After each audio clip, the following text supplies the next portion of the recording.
زمانے کی قسم ہے تمام انسان بڑے شدید گھاٹے میں ہیں سوائے ان کے جو ایمان لائے اور جنہوں نے نیک عمل کیے اور جنہوں نے حق کی وصیت کی اور جنہوں نے صبر کی وصیت کی۔ اب ذرا اس جملے کو اپنے ذہن اور شعور کی سطح پر لکھ لیجئے یا لوح قلب پر کندہ کر لیجئے۔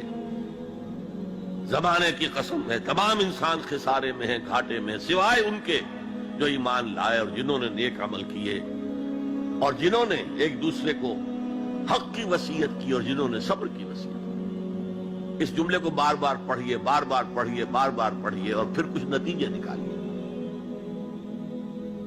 اس جملے میں کامیابی اور ناکامی کا ایک معیار ہمارے سامنے آ رہا ہے۔ جو ہمارے عام طور پر ذہنوں میں معیارات قائم ہیں کامیابی کے، ان سے بالکل مختلف ہے۔ ہم کسے کامیابی سمجھتے ہیں؟ جو زیادہ دولت مند ہے زیادہ کامیاب ہے، جس کی جائیداد زیادہ ہے زیادہ کامیاب ہے، جس کی تجارت بہت پھیلی ہوئی ہے زیادہ کامیاب ہے، جس کے پاس عہدہ بہت بڑا ہے زیادہ کامیاب ہے۔ یہی ہمارے کامیابی کی تصورات ہیں۔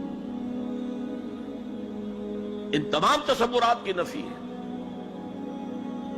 کامیابی ان چیزوں سے متعلق ہے ہی نہیں۔ کامیابی تو ان چار چیزوں سے متعلق ہے: ایمان، عمل صالح، تواصی بالحق، تواصی بالصبر۔ یہ ہیں تو کامیابی ہے، یہ نہیں ہے تو کوئی کامیابی نہیں۔ آپ کو سلطنت عرضی مل جائے کوئی کامیابی نہیں، دنیا بھر کی نعمتیں مل جائیں کوئی کامیابی نہیں، جب تک کہ یہ چار چیزیں موجود نہ ہوں: ایمان اور عمل صالح اور تواصی بالحق و تواصی بالصبر۔ اور اگر یہ چار چیزیں حاصل ہوں تو چاہے کوئی آپ کو جانتا بھی نہ ہو، چاہے آپ کسی کٹیا میں رہتے ہو، کوئی محل نہ ہو آپ کے پاس، چاہے آپ کو روکھی سوکھی بھی مشکل سے ملتی ہو، آپ کامیاب ہیں۔ یہ ذہن میں رکھیے، معیار جب تک ہمارا یہ نہیں بنے گا ہم اسلام کے راستے پہ چل ہی نہیں سکتے۔ اس لیے کہ انسان جو بھاگ دوڑ کرتا ہے، جو سعی کرتا ہے، دن رات محنت کرتا ہے، راتوں کو سوچتا ہے، پلاننگ کرتا ہے، وہ کامیابی کے حصول کے لیے۔ اگر کامیابی کے یہ تصورات ہیں تو انہی کے لیے بھاگ دوڑ کرے، دنیا میں گم ہو جائے گا۔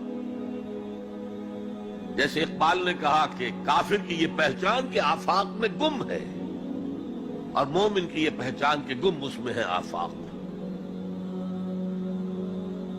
یہ معیار ہے در حقیقت، جیسے کہ حضور نے فرمایا صلی اللہ علیہ وسلم کہ بہت سے لوگ ایسے بھی ہوتے ہیں جو اگر کسی محفل میں جانا چاہیں تو بار نہ پا سکے، انہیں اجازت ہی نہ ملے۔ اگر وہ کہیں رشتہ کرنا چاہے تو کوئی انہیں رشتہ نہ دے۔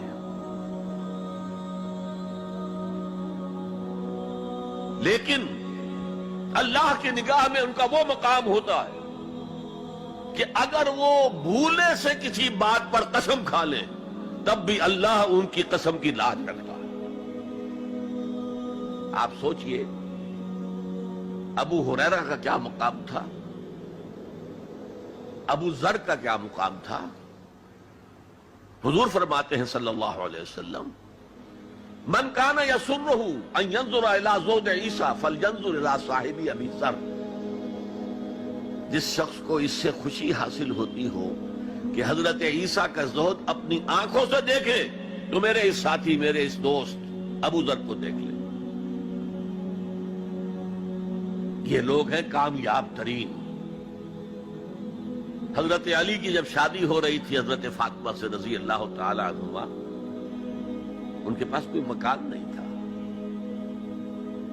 ایک انصاری صحابی نے ایک حجرہ دیا ہے جس میں کہ وداع ہو کر حضرت فاطمہ نے، کوئی گھر نہیں تھا، فقراء صحابہ میں سے تھے،